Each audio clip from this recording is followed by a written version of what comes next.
आयरीयाणं नमो वज्रायाणं नमो लोय सव्यसाहूनं वन्दितु सव्यसिद्धे ध्रुवमचलमणोवमं गतिं पत्ते वोच्छामि समय पाहुड मृणमो सुध केवली भणिदम नमः समय साराय स्वानुभूत्या चकासते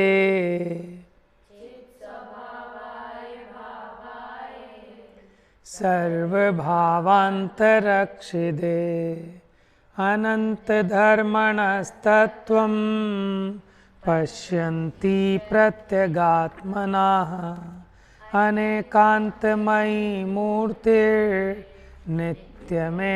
प्रकाशताम्। ध्रुव, अचल और अनुपम, ये किसके विशेषण बताए थे अनिमेषा?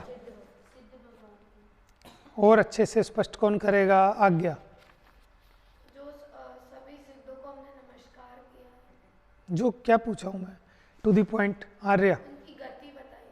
हाँ, ये सिद्ध गति के विशेषण बताए। सिद्ध गति माने सिद्ध दशा। ठीक है, सिद्ध द्रव्य है, गुण है कि पर्याय है?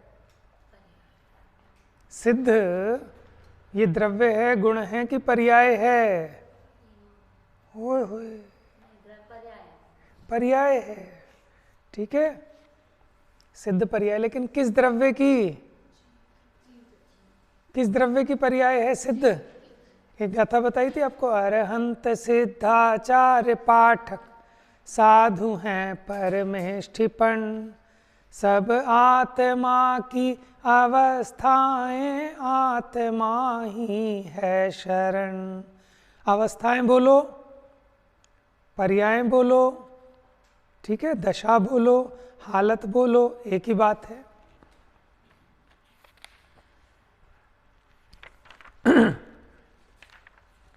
ये जो पहली गाथा थी, इसमें पहली गाथा के पूर्वार्ध में, ठीक है, क्या किया है? हाँ जी बताओ। हाँ, नमा समय सारे ना, वंदित तो सब सिद्धे में। हाँ, पहली गाथा ही तो पूछ रहे। इष्ट देव को याद किया है, यानी मंगलाचरण किया है। इष्ट देव में किसको याद किया? सिद्ध भगवान को। क्यों क्यों याद किया? टीका में से बताओगे? वेरी गुड, टीका में से बताएगा कोई? मैंने कहा था इंपॉर्टेंट, अंडरलाइन कर लो। वे सिद्ध भगवान सिद्धत्व के कारण साध्य जो आत्मा उसके प्रति छंद के स्थान पर हैं, जिनके स्वरूप का भव्य जीव चिंतन करके उन्हीं के समान अपने स्वरूप को ध्याकर क्या करते हैं? उन्हीं के समान। बड़ी इंपॉर्टेंट लाइन है, ये याद रखना बच्चों। तो ये जो हम ग्रंथ कहेंगे, समय सार कहेंगे, शुद्धात्मा का स्वरूप कहेंगे, एक तो ये अरहंत प्रवचन का अवयव है। और किस लिए कहेंगे? ये जो कहेंगे हम समय सार को, क्यों कहेंगे? अपने और पर के मोह के नाश के लिए। समझ में आया? कल हमने 3 बातें बताई थी, अभिधेय, संबंध और प्रयोजन। इस ग्रंथ का अभिधेय क्या है? अभिधेय, अभिधेय माने कहने योग्य। कहने योग्य विषय क्या है इसमें? शुद्ध आत्मा का स्वरूप, वो अभिधेय है। ठीक है, अब जिन शब्दों के द्वारा कहेंगे, क्या कहेंगे उन शब्दों के द्वारा? ये जो शुद्धात्मा का स्वरूप कहेंगे, यानी शब्द में और वो शुद्धात्मा के स्वरूप में वाचक वाच्य संबंध है। वाच्य समझते हैं? वचनों के द्वारा जो कहा जाए वो वाच्य, और जो शब्द हैं वो उसके वाचक। समझ में आया? ऐसा शब्द ब्रह्म, शुद्ध ब्रह्म में वाचक वाच्य नियोग। शब्द ब्रह्म माने जिनवाणी शब्द, और शुद्ध ब्रह्म परमात्मा, शब्द ब्रह्म जिनवाणी। पढ़ा है ना आपने पूजा में? लिख लो, शब्द ब्रह्म माने जिनवाणी। फिर तीसरा बताया प्रयोजन, शुद्धात्मा का स्वरूप दिखाना अथवा कहना, ये तो इस ग्रंथ का अभिधेय है। लेकिन प्रयोजन क्या है, ज्ञानम बताएगा। इस ग्रंथ का अभिधेय तो ये है कि हमें शुद्धात्मा का स्वरूप बताना है, लेकिन प्रयोजन क्या है, क्यों बताना है शुद्धात्मा का स्वरूप? नहीं, एक मिनट, सोच रहा है ना, सोच के जवाब देगा। बताओ बेटा। ये शब्द आए थे ना जिनवाणी में, अभिधेय, प्रयोजन। यस, पेज नंबर 7, सबसे नीचे। बताओ बेटा, इसका प्रयोजन क्या है इस ग्रंथ का? देख के बताओ, चलो।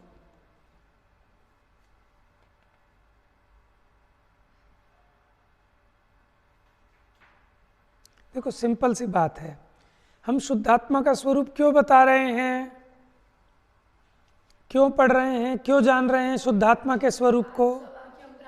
उस शुद्धात्म स्वरूप की प्राप्ति, माने ऐसे मैं भी अपने आत्मा को शुद्ध स्वरूप प्राप्त कर लूं, तो शुद्धात्मा के स्वरूप की प्राप्ति, ये क्या है इस ग्रंथ का? शुद्धात्मा का स्वरूप दिखाना, कहना, ठीक है, ये कहने योग्य है। ये क्या है? अभिधेय। और इस अभिधेय और उसके वाचक इस ग्रंथ में जो शब्द हैं उसका और शुद्धात्मा का जो वाचक वाच्य संबंध है, उसको कहा इसका संबंध।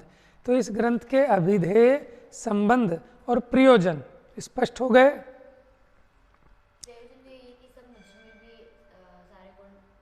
हाँ, मुझे भी अपने शुद्ध स्वरूप की प्राप्ति हो, ये प्रयोजन है। अभी आपने जिनवाणी के लिए एक और शब्द ब्रह्म। अब पहली गाथा तो हुई, इसमें हमने कहा कि समय के सार को कहूँगा। किसको कहूँगा? समय के सार को। लेकिन किसी व्यक्ति ने प्रश्न किया कि महाराज, ये समय के सार को कहोगे, लेकिन ये तो बताओ ये समय है क्या चीज़? ये टाइम तो नहीं है। कहाँ गई वो अदिति? ये समय का मतलब टाइम है या युद्ध है या द्रव्य है या जीव है, क्या है ये समय है क्या? अब ये एक बात ध्यान रखना, आचार्य देव जो समझा रहे हैं उनका थोड़ा सा माइंड रीड करना कि वो किस तरह जवाब देंगे। वो ये नहीं बताएंगे कि समय क्या है, वो प्रयोजन परक बात बताएंगे। प्रयोजन परक कैसी? वो कहेंगे कि समय दो प्रकार का है। कौन कौन सा? स्वसमय और पर समय। समझ में आया? जैसे किसी ने पूछा कि बच्चे कैसे होते हैं, तो किसी ने बताया कि बच्चे दो प्रकार के होते हैं, अच्छे बच्चे और गंदे बच्चे। ऐसा क्यों बता रहा है? कि इसलिए कि आप जो गंदा बच्चा है वो नहीं बनना, आपको अच्छा बच्चा बनना है। ठीक है, इसीलिए आचार्य देव यहाँ ज़्यादा, देखो यहाँ उन्होंने प्रयोजन परक चर्चा करनी है, इसलिए वो सीधा बताएंगे कि दो प्रकार के समय होते हैं, स्वसमय और पर समय। अब आपको स्वसमय बनना है कि पर समय बनना है? पहले आप समझ तो लो, है क्या स्वसमय और पर समय, है ना? अनिमेषा, समझ में आ रहा है? चलिए पढ़ें गाथा। तो हमने इस प्रकार गाथा को इंट्रोड्यूस किया। आप जब भी कभी किसी विषय का प्रतिपादन करें तो पहले आपको उस विषय को इंट्रोड्यूस करना जरूरी है, ताकि सामने वाला उसको सुनने के लिए तैयार तो हो। अगर सामने वाला सुनने के लिए तैयार ही नहीं है, वो अपने पेन वैन के चक्कर में लगा है, अपने ढक्कन खोल रहा है, बंद कर रहा है, तो उसे समझ में ही नहीं आएगी बात। ठीक है, हाथ ऊपर करो जरा, क्या है आपके हाथ में? कुछ नहीं है? ठीक है, सीधे बैठो, आगे को होके। पढ़ें, देखिए पेज नंबर 7 सबसे ऊपर। तत्र, देखो इसको कहते हैं उत्थानिका। क्या कहते हैं? गाथा से पहले एक शॉर्ट उसका सब्जेक्ट लिखा है। क्या है? तत्र तावत समय एवाभिधीयते। अभिधीयते, अभिधेय मैंने अभिधी मैंने कहते हैं, क्या कहते हैं कि वहाँ ये समय क्या है ऐसा बताते हैं। ठीक है, इस गाथा की इसको बोलते हैं उत्थानिका, कि जब गाथा प्रारंभ हो रही है तो ये गाथा क्यों लिखी, क्या बताना चाह रहे हो इसमें, आपको ऐसा कौन सा प्रश्न खड़ा हुआ कि ये गाथा लिखने की आवश्यकता पड़ी। तो वो कहते हैं तत्र तावत समय एवाभिधीयते, यानी अब जो समय प्रावृत्त कहने की बात पीछे की थी ना, अब वो बताते हैं कि समय क्या है। जीवोच्चरित दंसन, जोर से, क्या बना दिया आपने, अच्छे बच्चे हो, एक साथ एक स्वर में बोलिए दोबारा से।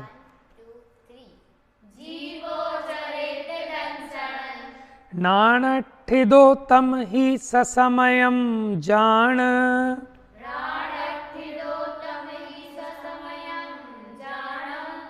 पोगल कम पदे सट, ठिदम च तम जान पर समयम।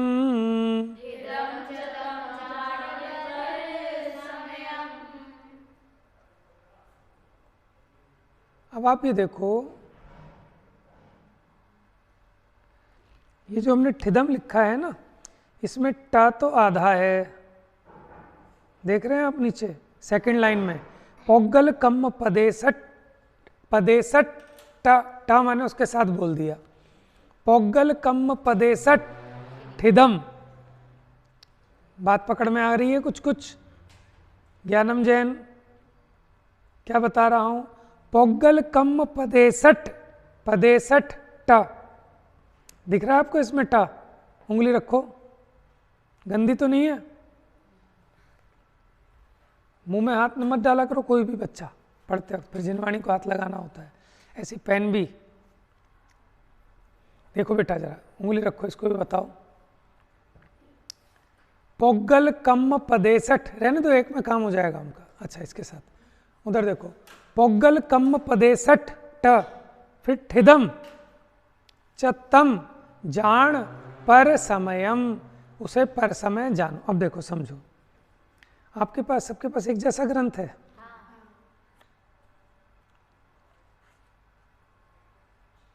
मेरे को ऐसा लगता है ये जो पहली लाइन है ना, जीवो चरित्र दंसन नाणट, इसमें भी ऐसे होना चाहिए था, नाणट ठिदो, उसमें बड़े वाले में यही है ना, वो सही है। तुम्हें कैसे याद है ऐसा? तो मैं उस दिन जब लिख रही थी, ये स्टार्टिंग की गाथा है, तो मैंने ये लर्न कर ली थी। Very good. नाणट ठिदो, नाणट ठिदो तम ही ससमयम जान। अब देखो इसका अर्थ,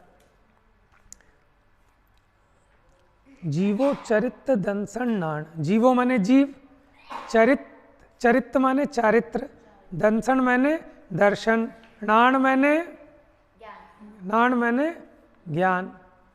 तो जो जीव चारित्र दर्शन ज्ञान ठिदो, ठिदो माने स्थित है, जो जीव दर्शन ज्ञान चारित्र में स्थित है, तम ही उसको क्या जानो, ससमय जानो। ससमय मैंने स्वसमय जानो। तो स्वसमय कौन है? कि जो जीव दर्शन ज्ञान चारित्र में स्थित है वह स्वसमय है। बात समझ में आई? क्या हुआ? देखो अब गाथा में देखो, जीवो चरित्र दंसन नाण, जो जीव चारित्र दर्शन ज्ञान में ठिदो, ठिदो माने स्थित है, तम ही ससमयम जान, उसको स्वसमय जानो। और पोगल कम पदेसठ ठिदम, और जो पुद्गल कर्म के प्रदेशों में स्थित है, बात समझ में आ रही है गायक? पोगल कम पदेसठ ठिदम, जो पुद्गल कर्म के प्रदेशों में स्थित है, च तम जान पर समयम, और उसको क्या जानो? कोई बताएगा मुझे पर समय कौन है? मतलब जीव है, पुद्गल है, धर्म अधर्म आकाश काल, कौन है पर समय? ओए होए, जीव, जीव की बात, जीवो, कि वो जीव, कि कौन जीव, कि जो अपने दर्शन ज्ञान चारित्र में स्थित है, माने अपने स्वरूप में स्थित है, वो तो स्वसमय है। और जो पुद्गल कर्म के प्रदेशों में स्थित है, ऐसा वो जीव, वो परसमय है।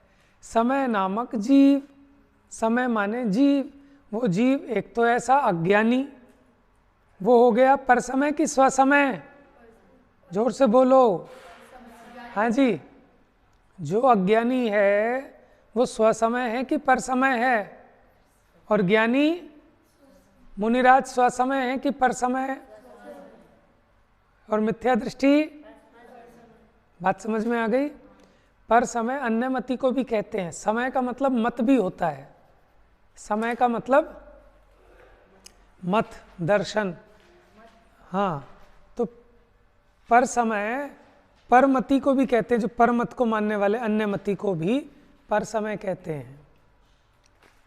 ठीक है, इतनी बात गाथा समझ में आ गई सबको? पढ़ें एक बार जोरदार, एक साथ, चलो भाई। जीवोच्चरित दंसण नाणठिदो तम ही ससमयम जान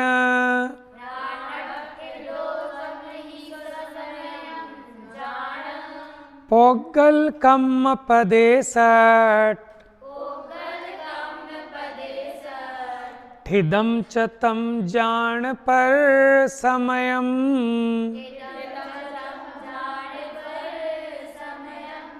ऐसा कोई है जिसको याद हो गई हो?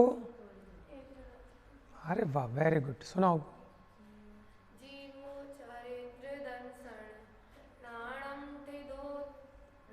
ठीक है ठीक है, कोई बात नहीं, छोटे मोटे करेक्शन कर लेंगे। नाणठ दो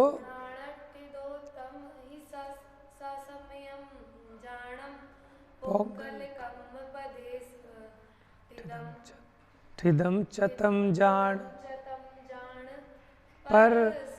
ठीक है, 2-4 बार आप रिवाइज करेंगे, मुंह पर चढ़ जाएगी आपके। फिर अर्थ समझ में आ गया सबको? मुश्किल तो नहीं है, सिंपल सी बात है। जो जीव अपने दर्शन ज्ञान चारित्र रूपी स्वभाव में स्थित है वो स्वसमय है, और जो अपने दर्शन ज्ञान चारित्र में तो स्थित नहीं है लेकिन पुद्गल कर्म के प्रदेशों में स्थित है, वो परसमय है। अब 2-3 प्रश्न करूंगा, गाथा पूरी हो जाएगी। ऐसा कोई जीव है कि जो दर्शन ज्ञान चारित्र में स्थित ना हो? सोच के बोलना। ऐसा कोई जीव है कि जो बिना दर्शन ज्ञान चारित्र के हो? अनिमेषा, ऐसा कोई जीव है जो बिना दर्शन ज्ञान चारित्र के हो? क्यों? ऐसा क्यों? तर्क प्रस्तुत करो। वेरी गुड, क्योंकि दर्शन ज्ञान चारित्र तो जीव के गुण है। जिसमें दर्शन ज्ञान चारित्र ही नहीं होगा वो जीव ही नहीं सिद्ध होगा। समझ में आया? आ रही बेटा बात समझ में? तो प्रत्येक जीव दर्शन ज्ञान चारित्रमयी है, लेकिन यहाँ उसकी बात नहीं है। फिर तो सारे जीव स्वसमय हो जाएंगे इस तरह, फिर तो कोई पर समय होगा ही नहीं। तो यहाँ क्या कह रहे हैं कि देखो, आपने एक सेंटेंस सुना होगा, सभी जीवों में ज्ञान है।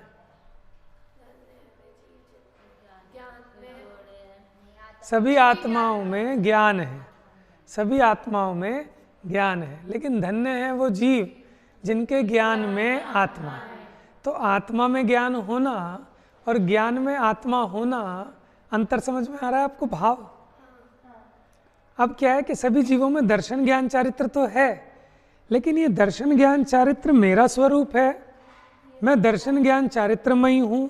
ऐसी श्रद्धा ज्ञान और आचरण, माने श्रद्धा ज्ञान आचरण तो है, लेकिन कैसी है कि मैं मनुष्य हूँ, मैं पुरुष हूँ, मैं स्त्री हूँ, मैं नारकी हूँ, मैं तिर्यंच हूँ, मैं देव हूँ।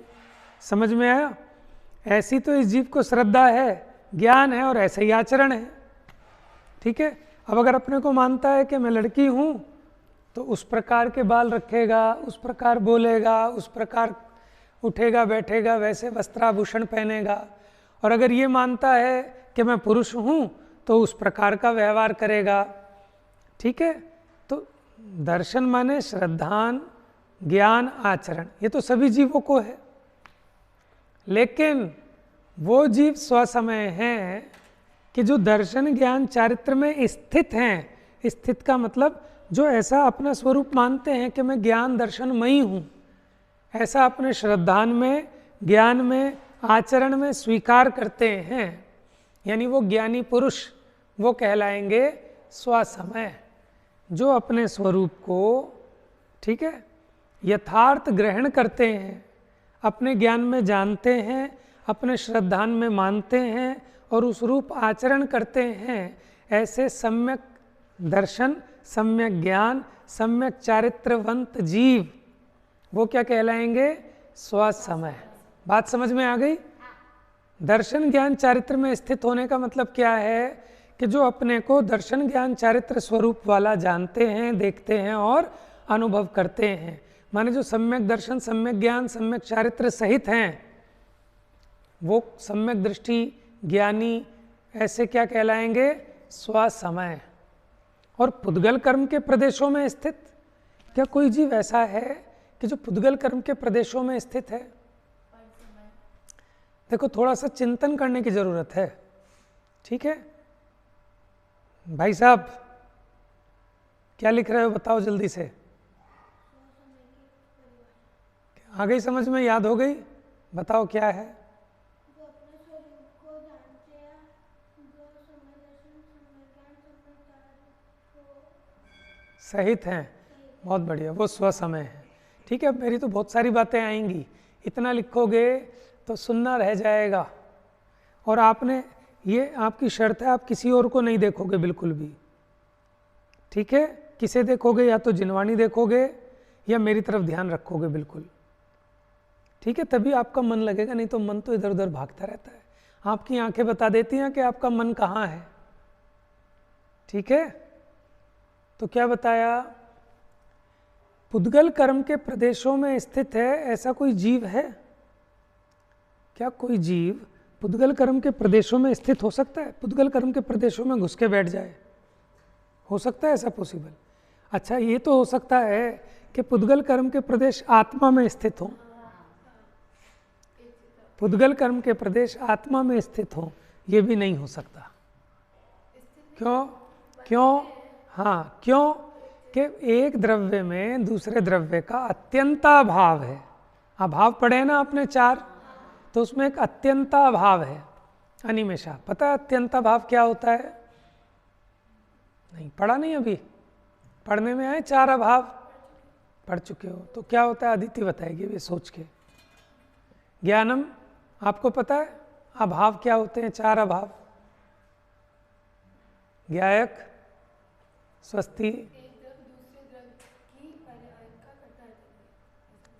एक द्रव्य में दूसरे द्रव्य का ना होना, वो अभाव होता है। अत्यंताभाव माने एक द्रव्य दूसरे द्रव्य में नहीं है, उस रूप हो नहीं सकता, एक द्रव्य में दूसरे द्रव्य का अत्यंत अभाव है, इसका नाम है अत्यंताभाव। भाव नहीं, अभाव है।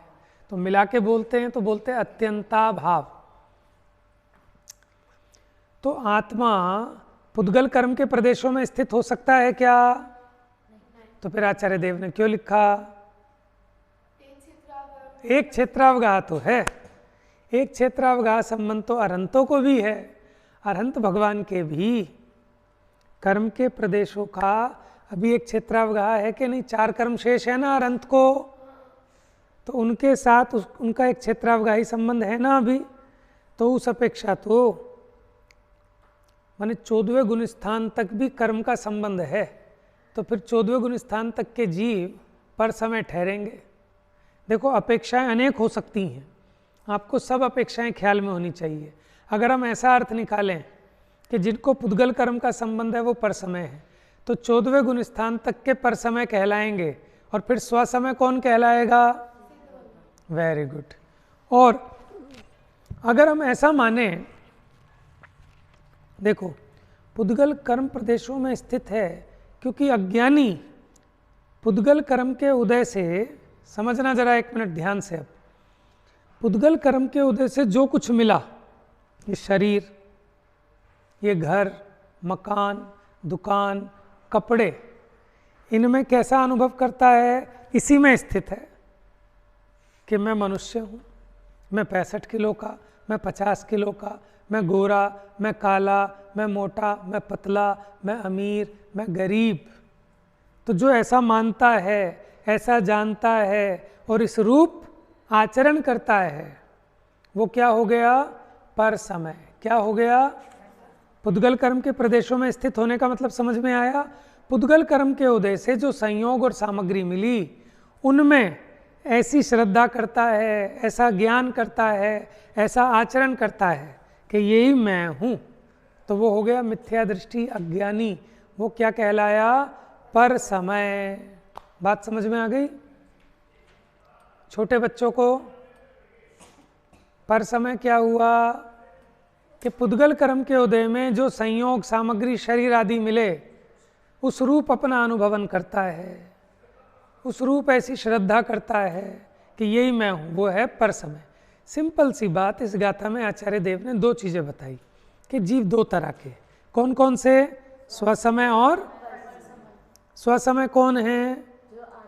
जो अपने दर्शन ज्ञान चारित्र में स्थित हैं, वो स्वसमय है, यानी जैसा अपना स्वरूप है उसे वैसा जानते हैं, मानते हैं और उस रूप अनुभव करते हैं, परिणमते हैं। तो सम्यक दृष्टि, सम्यक ज्ञानी, सम्यक चारित्री, वो हो गए स्वसमय। और जो पुद्गल कर्म के प्रदेशों में स्थित हैं, यानी पुद्गल कर्म के निमित्त से जो शरीर आदि मिले, इन्हीं को यही मैं हूँ ऐसा जानते हैं, मानते हैं और अनुभवते हैं, आचरण करते हैं, वो कौन हो गए? तो अज्ञानी क्या है? पर समय। मिथ्या दृष्टि पर समय, सम्यक दृष्टि, सम्यक ज्ञानी, वो कौन हो गए? स्वसमय। बात समझ में आई? यहाँ दो बातें बता दी, अब स्वसमय और पर समय। क्लियर है? अब हो तो गई, लेकिन मन नहीं मानता। टीका देख लो इसकी एक बार, पेज नंबर 8। दूसरी गाथा ही हो पाएगी बस आज तो, कोई बात नहीं, कम हो लेकिन अच्छा हो, ठीक है। लेकिन मेरा मन है कि 12 गाथाएं आप ऐसे सीख लो कि पूरा समय सार का सार आपके हृदय में आ जाएगा, ठीक है। आप मेहनत नहीं कर रहे हो, देखो भाई मेरी ये शिकायत है, आप बिल्कुल 15 मिनट भी नहीं दे रहे हो आप जाकर। अगर नहीं दोगे, अगर आप इसको समय दोगे तो यह आपको समय देगा, इसीलिए इसका नाम समय सार है, ठीक है। आप नहीं दोगे तो आपको भी समय की प्राप्ति हो कैसे होगी, ठीक है। तो भैया 15 मिनट तो आपको निकालने पड़ेंगे, ठीक है। पनिशमेंट भी देना प्रारंभ करना पड़ेगा नहीं तो, ठीक है। अब मैं पूछूंगा, जैसे आज पूछा ना, कई बच्चे जवाब नहीं दे पा रहे, पीछे का, आगे का तो मैं समझा ही दूंगा। इतने भी महान नहीं बनो आप लोग कि आप आगे का भी पढ़ लाओ, ये तो जितना मैं पढ़ा रहा हूँ बस उसे ही याद रख लो तो भी आप धन्यवाद के पात्र हैं, ठीक है। 15 मिनट, ज़्यादा नहीं कह रहा, सिर्फ आपने क्या करना है, जो आपको पढ़ाया गया उसको थोड़ा सा रिवाइज करना है बस। चलिए, हे भव्य, जो जीव दर्शन ज्ञान चारित्र में स्थित हो रहा है उसे निश्चय से स्वसमय जानो, और जो जीव पुद्गल कर्म के प्रदेशों में स्थित है उसे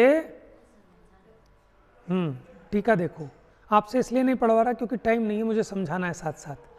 समय शब्द का अर्थ इस प्रकार है, टीका में आया है, ये आपको लर्न कर लेना है। समय ये दो शब्दों के मेल से बना है, सम प्लस अय लिखा है, देखो ग्रंथ में। सम उपसर्ग है, उपसर्ग मैंने जो शब्द के पहले जुड़कर उसके अर्थ में परिवर्तन ला दे, तो सम उपसर्ग है। और अय गतौ धातु है। सम का अर्थ है एक साथ, एक पना। सम का अर्थ क्या है? एक पना। और अय गतौ धातु है, धातु है पता है आपको, जैसे भू धातु है, पट धातु है, गम धातु है, माने वर्ब, ठीक है। धातु मैंने वर्ब होती क्रिया, जिसका अर्थ ये जो अय शब्द है ना, अय, ये गतौ धातु के अर्थ में है। और इसका अर्थ क्या है? गमन भी है और ज्ञान भी है। एक बात ध्यान से सुनना, गम धातु, जो गम है ना, गम गमन के अर्थ में भी होता है और ग्रहण के अर्थ में भी होता है। हाँ, गम से ही वो गच्छ बनती है, गमति गमिष्यति गच्छति, है ना, और उसका मतलब ग्रहण भी होता है। तो इसलिए ये जो अय गतौ धातु से बना है, इसमें माने हर जगह आप देख लेना, जैसे जाना, सबको तो जाना मुझको न जाना, कहाँ पे? स्कूल में। आज सबको तो जाना लेकिन मुझको नहीं जाना, तो यहाँ जाना का मतलब टू गो, और सबको तो जाना निज को न जाना, कैसा ज्ञान धारी तूने आपा ना पिछाना। यहाँ जाना का मतलब टू नो, जानना।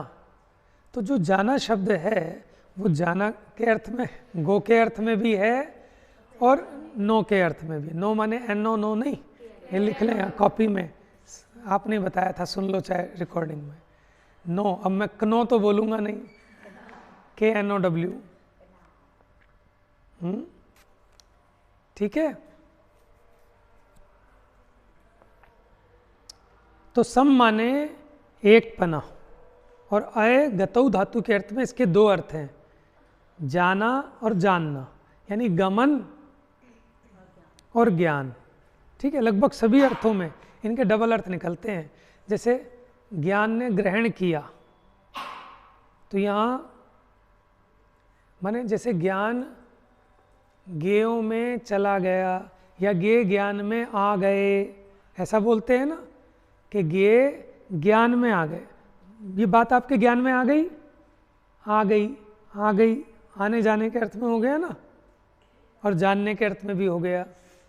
तो जो अय गतौ धातु है उसके दो अर्थ हैं, जानना और गमन करना। गमन का मतलब परिणमन, गमन का मतलब परिणमन, मूवमेंट, है ना। इसलिए जो एक ही साथ जाने और गमन करे, ये याद रखना, बहुत इंपॉर्टेंट बात है। समय शब्द का अर्थ सम माने एक साथ, एक पना, अय माने जानना और परिणमना। जो एक साथ जाने भी और परिणमन भी करे, वो समय है। अब देखें, 6 द्रव्यों में कौन द्रव्य जानता है? अच्छा, 6 द्रव्यों में कौन द्रव्य परिणमता है? बाकी नहीं परिणमते? अच्छा, क्या बात कर रहे हो? द्रव्यत्व शक्ति सब में है कि नहीं? क्या काम है द्रव्यत्व गुण का? जिसके कारण वस्तु में निरंतर परिणमन पाया जाए। ऐसा कोई द्रव्य है जिसमें परिणमन ना हो? बताओ, कोई बता सकता हो समझदार व्यक्ति कि ऐसा कोई द्रव्य है कि जो परिणमता ना हो, जिसमें परिणमन ना पाया जाए? अगर हम ये कहें कि जो परिणमता है वो समय है, ऐसा भी निकाल सकते हैं, तो सभी द्रव्य समय कहलाएंगे। लेकिन हमने यहाँ इसका अर्थ कैसे किया? सम माने एक साथ, अय माने गतौ धातु के अर्थ में है, जो जाने भी और परिणमन भी करे। तो परिणमते तो 6 द्रव्य हैं, लेकिन जानते 6 द्रव्य नहीं है। एक जीव द्रव्य ऐसा है कि जो जानता भी है और परिणमता भी है। तो समय का अर्थ क्या हो गया? जो एक साथ जाने भी और परिणमे भी। कौन? वो जीव ठहरा। तो समय का मतलब कौन हो गया यहाँ? जीव हो गया। अब देखो मैं क्या कहूँ, इसमें 8-9 पॉइंट हैं जिसके कारण अन्य मतों का खंडन हो जाता है पूरी तरह से, ठीक है। अब एक क्लास और कर लेनी पड़ेगी इस गाथा पे, बताऊंगा, बड़ी इंपॉर्टेंट बात है, ठीक है। इसमें हम 7-8 विशेषण पढ़ेंगे। आज सिर्फ रीडिंग कर देता हूँ, समझाऊंगा कल। ये याद करने पड़ेंगे आपको, और ये याद कर लिया, पूरा समय सार इस पे बेस्ड है। पूरा समय सार, ये जो 8-9 पॉइंट आएंगे ना इस गाथा में, टीका में, पूरा समय सार उस पे बेस्ड है। देखो पढ़ता हूँ। यह जीव पदार्थ, देखो अगर हम कहें वह जीव पदार्थ और यह जीव पदार्थ, क्या अंतर हो गया इसमें? दिस दैट, पढ़ते हो ना, नज़दीकी की बात है, यानी भैया अपनी बात कर रहे हैं, अपने आत्मा की बात है। वह आत्मा नहीं, कौन सा आत्मा? मन नहीं लग रहा बेटा?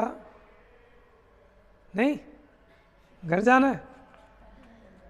वह आत्मा कि यह आत्मा, बोलो जोर से, कल से सबसे आगे बिठाऊंगा। वह आत्मा कि यह आत्मा, अंतर समझ में आ गया भैया? इधर देख के बात करो, यहाँ सारी चीज अपने लिए है। ये समय सार बनाया गया है किसके लिए? मेरे लिए। सबको ये लगना चाहिए कि बात मेरे लिए आ रही है, इनके लिए आ रही नहीं आ रही ये जानेंगे, लेकिन ये बात मेरे लिए है। यह जीव पदार्थ देखो सदा ही परिणाम स्वरूप स्वभाव में रहता हुआ होने से उत्पाद व द्रव्य की एकता रूप अनुभूति जिसका लक्षण है, ऐसी सत्ता सहित है। तो इसमें सत्ता बताई, सत्ता कैसी है? उत्पाद व द्रव्य की एकता रूप अनुभूति जिसका लक्षण है। किसका लक्षण है उत्पाद व द्रव्य की अनुभूति? सत्ता का। ऐसी सत्ता सहित है। क्यों है ऐसी सत्ता सहित? क्योंकि परिणाम स्वरूप स्वभाव में रहता है, इसलिए। ये तो बिल्कुल याद करने पड़ेंगे आपको। तो पहला विशेषण आप शॉर्ट में ऐसा रख सकते हैं, सत्ता सहित है। पहला क्या हो गया? वो जीव पदार्थ कैसा है? सत्ता सहित है। सत्ता क्या होती है? उत्पाद व द्रव्य की एकता रूप अनुभूति जिसका लक्षण है, ऐसी सत्ता। हाँ, उत्पाद व द्रव्य युक्तम सत। तो उत्पाद व द्रव्य की एकता रूप अनुभूति जिसका लक्षण है, ऐसी सत्ता सहित है।